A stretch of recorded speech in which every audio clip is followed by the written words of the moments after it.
This is an Audi A3 1.6. It's fitted with the BSE engine and it's got a misfire. It's a fuel injector that's not working, so I've just put a night light in and it doesn't flash. I've cleared the fault codes, started the car again, and it still doesn't flash. Test the engine running, and as you can see it doesn't flash. I'll put this onto another fuel injector and just show you how it works. I have tried it over the battery and it works. I mean, the night light works, so it's not a blown bulb in the night light. That's what it should look like. Of course now it's running on 2 cylinders instead of 3, so it's even worse. I just did that to show you what it should look like. I'll connect this up again and then go back to the faulty one. Now what I'm going to do is take a test light and see if we've got power at the fuel injector. The test light works. So if I go into the power wire, that's the one that's the same colour on all injectors, test light lights. If I go into the other one, it's not going to light. And there's the power wire again. Now we can check the injector driver. We go to the other side. It doesn't work with this, I'll show you. In fact, I can't even show you with that because this is the faulty one. I'll show you on a good one first. Okay. Now I'm going to use an LED test light connected to battery positive. LED test light lights up. If I go into here, the control side, it doesn't light at all. But we'll go into the non-good one and show you the same thing.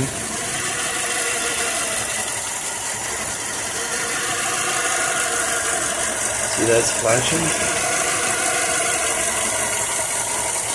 So with a non-good one, it will flash the LED, but I can't do that with the regular test light. It wasn't flashing at all. So we know that the problem is it's not being controlled. It might be the wire.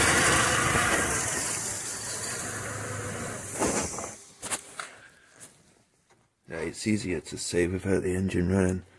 So we know we've got power going to the power wire, but the control wire, the controlled ground, isn't doing anything. So it could be an open wire or a fault in the ECU itself. So now we're going to check the wires.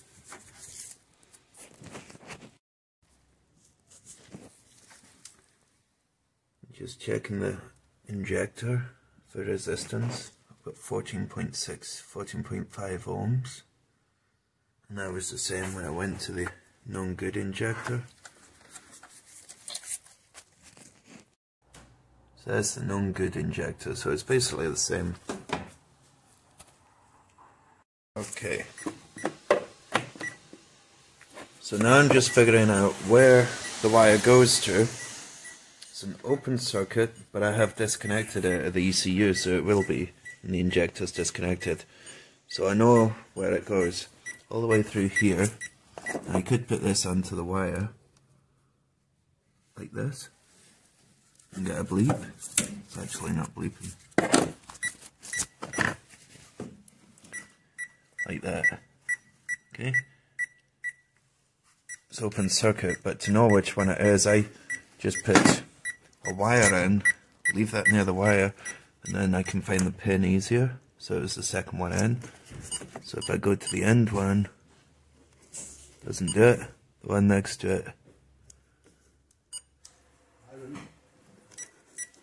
Now it's bleeping.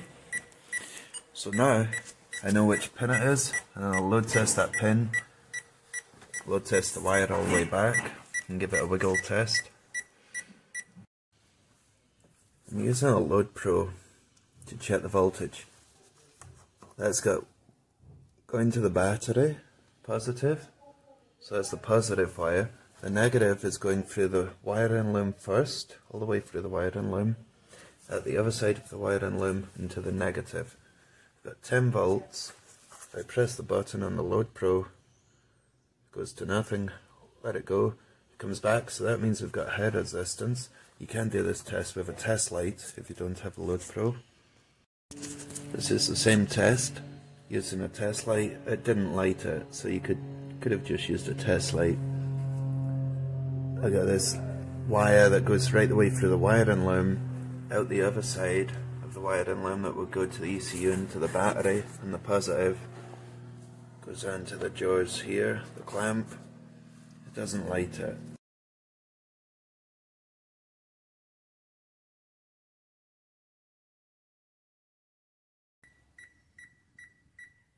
Okay, I can follow the bleep all the way from here, where I've got it going in. It goes behind the battery and under this air tube down to here in front of the gearbox, and then the bleep fades away. It's actually broken, so the corrosion must have been enough to let some current through it, so that's why we're showing voltage. I'm going to find that wire, the other side of that wire, and join them together, clean them up and join them together, and see how we are then. And this is like the lowest point in the wiring as well, where the conduit has got a loop. It's the lowest point, and I think it was Pine Hollow Auto Diagnostics said check at the lowest point in one of his videos, and that's where this one's broken. Must be where the water settles or it rubs on something. Anyway, I'll fix the wire and see if it works. Now that I know where the fault is, I was able to pull out the airbox and get a better look at it, and I've just cut out the bad piece of wire and put a new piece in, so it's got good wire where it's soldered in both sides, soldering heat shrink. All the other wires, I was able to check them in the same area, and none of them are breaking. If you tug on them, they're all good, no signs of any damage. So I'm going to put that back into the conduit and build it up and try it. I've rotated it so that the slot in the tube is at the bottom, so if any water is getting in there, it's going to have more chance of draining out. That's it, running on all 4 cylinders now, so I will go ahead and put the skull panel back on and the wipers now that I know all the work's done. There's no fault codes. Hopefully this is helpful to somebody. Thanks for watching.